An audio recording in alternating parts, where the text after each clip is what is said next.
Let's now take a look at what really happened in Pennsylvania. Loud bangs were heard at the rally. Footage showed Trump grimace and then raise a hand to his right ear before ducking. Secret Service agents covered the former president up and rushed him off stage soon after. Blood could be seen on his ear and face as he was being whisked off stage.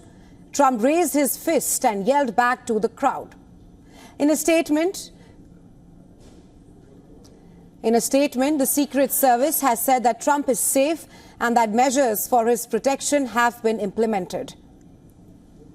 While Trump spokesperson Stephen Cheong has also said that he is fine and is being checked out at a local medical facility. The Secret Service has confirmed that the shooter was neutralized by them, but there is speculation on whether he died from a self-inflicted gunshot wound or was shot by someone else during the incident. An attendee was also killed during the incident. According to the Secret Service, one rally attendee is dead and 2 are critically injured. The Secret Service has also confirmed that the shooter was outside the venue. He fired multiple shots from an elevated position before he was killed by the agents.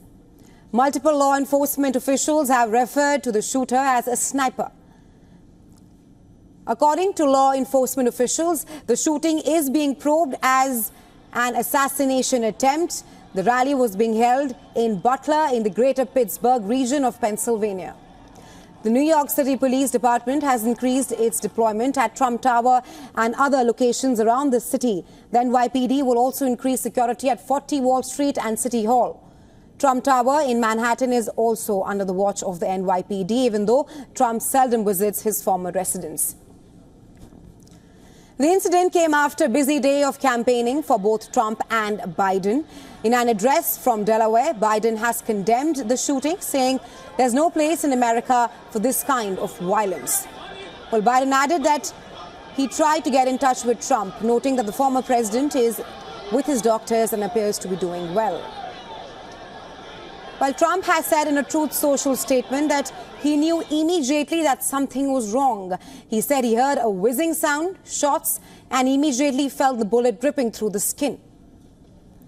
Trump said he was shot and hit by a bullet in the upper part of his right ear, adding that it is incredible that such an act can take place in our country. And well, for more on this, we're now being joined by Edward P. Joseph, who is a foreign policy and security expert. He's joining us live from Washington, D.C. Welcome to the show, Mr. Joseph.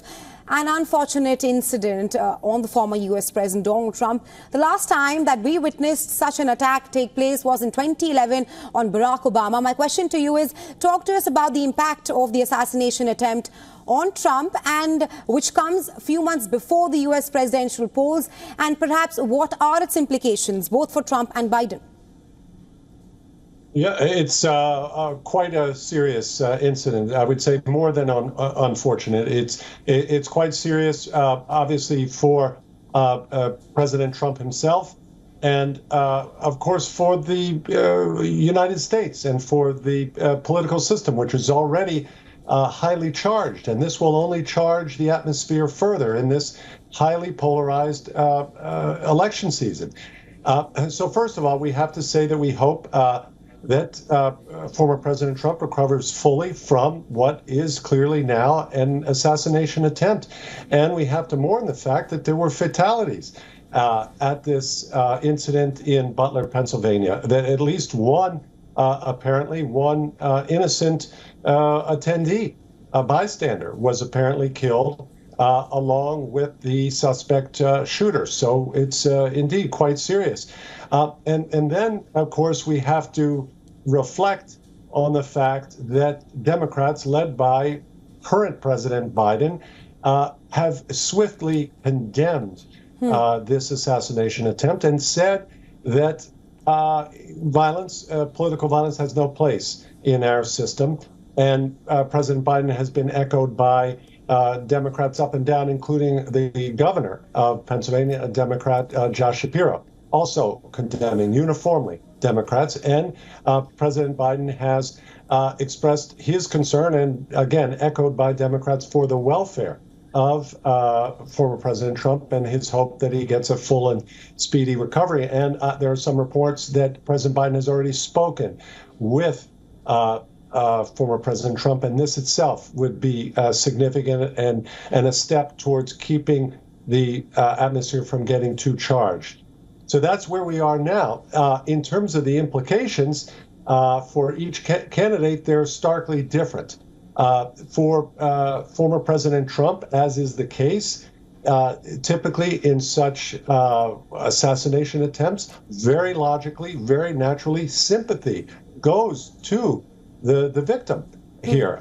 In this case, former President Trump, who was wounded. And his reaction and this photograph, we see this image that will no doubt become iconic of a defiant former President Trump raising his fist as blood is streaming down his face from his ear. This will, of course, be widely circulated among his supporters and will, even to those who do not support him, will have some impact, will show Donald Trump in a position here in a dramatic way, demonstrating his strength. And that image will no doubt have some impact. It may also have some impact on former President Trump's decision about who he picks as his vice president. We should remember about the timing. The timing of this could not be more dramatic on the eve of the Republican convention, right, where Donald Trump has not revealed his who his vice presidential running mate will be. And this could have some impact on that. Trump may feel that he emerges from this looking extremely strong, and that can have some influence on how he makes his decision. And finally, and here we have a serious concern, because the reaction of followers of Trump to this assassination attempt are already disturbing. We see on social media that there are unsubstantiated claims, conspiracy claims about lapses in the Secret Service and allegations about the so-called deep state being involved. There are even Republican members of Congress, at least one, who's made a direct allegation against President Biden for this assassination attempt. And these type of remarks, this type of conspiratorial thinking is extremely dangerous at a very tense and sensitive time. So we have to look for Biden and Trump to maintain a responsible atmosphere. And again, fortunately, we've seen that so far here. Please.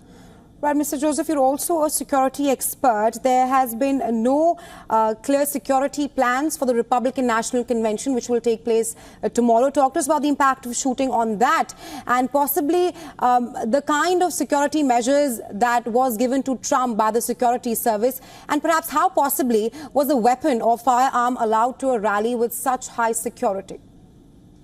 Well, here, it's very important to say this.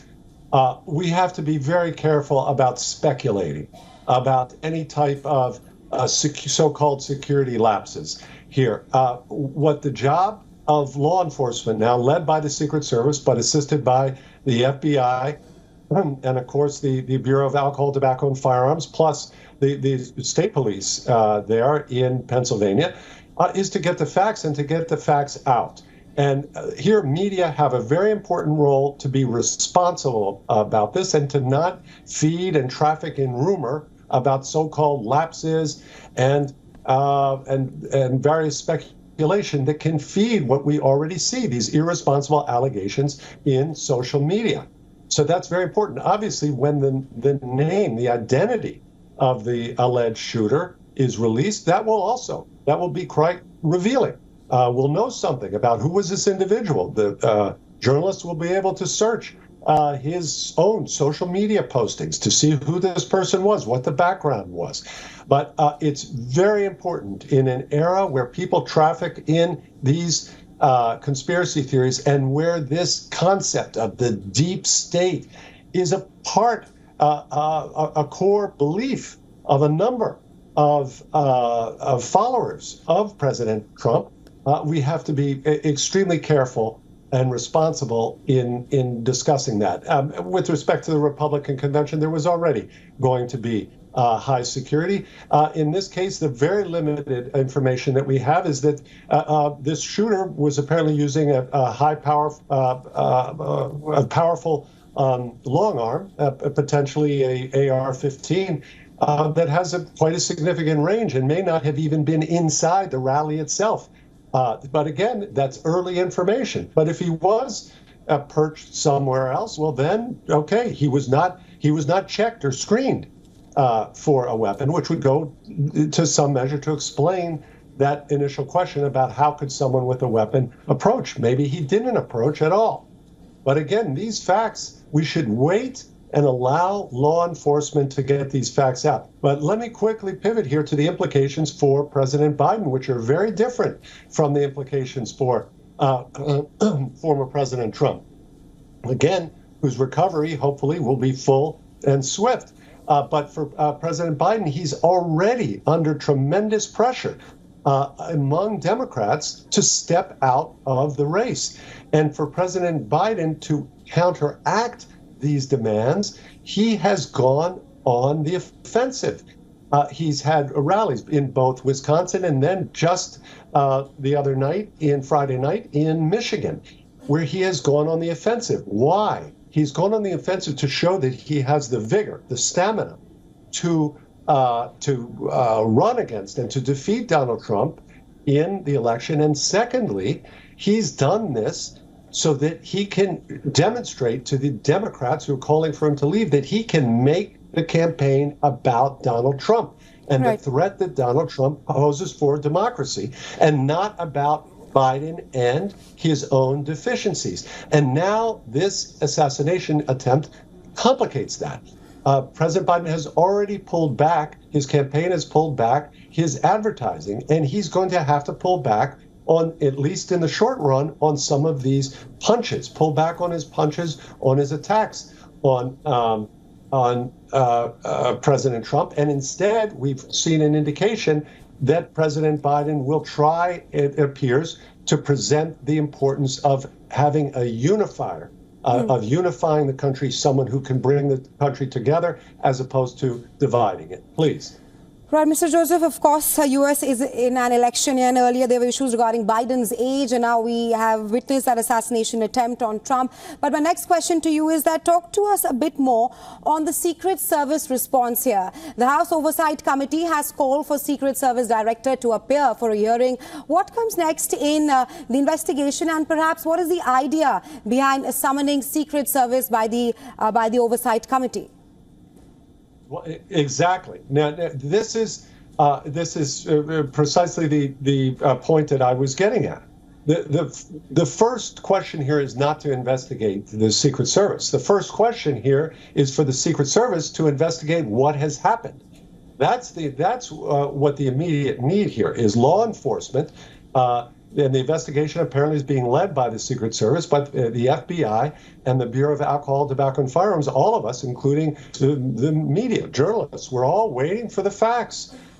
What happened today? Where were these shots come from? Who shot them? Who was this suspect? What was his identity? Was he working? Was he alone? Did someone help him? These are the questions that we need to know now. Before there's some investigation of the Secret Service itself. That is completely premature, in my view. The emphasis has to be on getting the facts of this extremely serious attempt. And again, I point out the wider political risks here. This comes at a time of a charged political atmosphere in which the suspicion about this so-called deep state is part of the core beliefs of a number of followers of President Trump. So the emphasis here should be on responsible Republicans and responsible Democrats calling and allowing law enforcement to conduct its activities free from immediate questions about investigations and lapses. Let's first allow them to do their jobs present the facts, and then hold them accountable, as of course all government agencies and officials should be held accountable. But that's not the first point here, is about to raise suspicions immediately. No, the first question is for law enforcement to share as transparently as it can the facts of what actually happened in this very serious assassination attempt on former President Trump today. Please. Right. Thank you, Mr. Joseph, for taking our time and joining us on the show. You're welcome.